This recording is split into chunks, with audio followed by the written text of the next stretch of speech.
O Evangelho segundo o Espiritismo, capítulo 9, item 5, prodígio dos falsos profetas.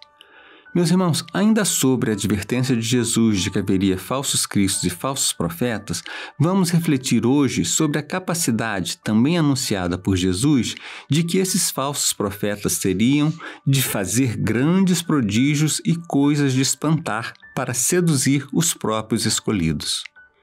Inicialmente, lembremos que o chamado magnetismo pessoal é uma faculdade do espírito e, portanto, independe do desenvolvimento moral. Há pessoas mal intencionadas que mobilizam multidões pelo simples uso da palavra. Outras, detentoras da mediunidade de efeitos físicos, conseguem executar ações que poderiam ser consideradas milagres e até mesmo promover a cura de doenças. À primeira vista, isso poderia parecer uma injustiça, já que Deus teria dado a um malfeitor um poder que seria mais bem utilizado nas mãos de um homem de bem. As questões de 361 a 366 do Livro dos Espíritos nos revelam que o desenvolvimento das qualidades morais e intelectuais não se dão ao mesmo passo, havendo homens bastante desenvolvidos intelectualmente que deixam a desejar na sua evolução moral, e que é por isso que muitas vezes, ao receberem um dom, eles se deixam levar por suas más tendências e usam de forma inadequada aqueles recursos que lhes foram dados como instrumentos de progresso, de oportunidade de redenção. Deus nunca concede um dom para ser utilizado para o mal. Como tudo em nossa vida, os dons são dados para serem empregados no bem, na caridade, e qualquer desvio que ocorra não deve ser atribuído à vontade de Deus, o que seria um absurdo, e sim ao mau uso do livre-arbítrio daquele que se desvia da trilha que tinha se comprometido a seguir antes de reencarnar, quando certamente pediu que lhe fosse concedida uma oportunidade para se adiantar moralmente, prometendo auxiliar seus irmãos com os recursos que lhe fossem concedidos. Isso fica muito claro quando pensamos na mediunidade, que é a faculdade presente naqueles que eram chamados de profetas. A mediunidade é um dom neutro, uma predisposição orgânica que independe da evolução do espírito, mas é sempre concedida para ser empregada no bem. Se vemos pessoas que a utilizam para levar consolo, esclarecimento, cura aos semelhantes, ao lado de outros que a usam para iludir, seduzir, obter ganhos monetários, isso acontece tão somente pela diferença na evolução moral. Cada um de nós está num estágio evolutivo diferente, tanto no campo moral quanto no intelectual, mas todos temos a capacidade de escolha do uso que faremos dos recursos de que dispomos. Assim, façamos mais uma vez aquela reflexão sobre o uso dos nossos talentos. Ainda que não sejamos profetas, que não tenhamos a mediunidade ostensiva, cada um de nós pertence a pelo menos um grupo familiar, de amigos, do trabalho, em que estamos sujeitos a nos influenciarmos mutuamente. E nesse meio, mesmo que nos pareça reduzido, podemos exercer uma função grandiosa, a de sermos aqueles que levam paz, que levam harmonia, os que pacificam conflitos, os que toleram, os que perdoam, aqueles que voluntariamente se transformam em agentes do bem. Façamos isso, espalhemos luz.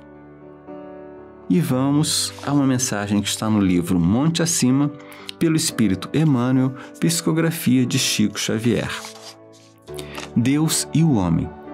Deus criou a terra à maneira de um paraíso repleto de fontes e de flores para as criaturas em evolução. O homem dilapidou-lhe a face, a pretexto de buscar recursos e cultivá-los para a própria alimentação. Deus formou o solo do planeta com incalculáveis tesouros. O homem encontrou vestígios de semelhantes riquezas e bastou isso para escavar-lhe o corpo, apropriando-se das criações divinas e instalando antagonismo entre os próprios irmãos para transformá-las em objetos de cobiça e ambição desvairada. Deus levantou as árvores, destinando-as à proteção da vida. O homem, no entanto, derrubou-as, não apenas a fim de aproveitá-las na edificação da própria moradia, segundo as finalidades que lhes foram assinaladas, mas simplesmente por bagatelas ou para contemplar o espetáculo de pavorosos incêndios. Deus inspirou a formação da dinamite para facilitar a construção de estradas que favorecessem o intercâmbio entre os povos. O homem, entretanto, empregou-a na fabricação de bombas para a destruição de comunidades indefesas. Deus plasmou a beleza e a música, a arte e a ciência, da conjugação das quais nascesse a paz entre todos os seres. O homem inventou planos de hegemonia e fez a guerra, que se alimenta com milhões de vidas, expulsando vaidosamente a paz dos ambientes deles mesmos. Quando observares a terra sofrendo agressões à natureza e estabelecendo a dominação da guerra, não incluas Deus em tuas indagações, porque já sabes de quem é a culpa. E elevemos os pensamentos em prece. Senhor meu Deus, vejo o mundo em ebulição.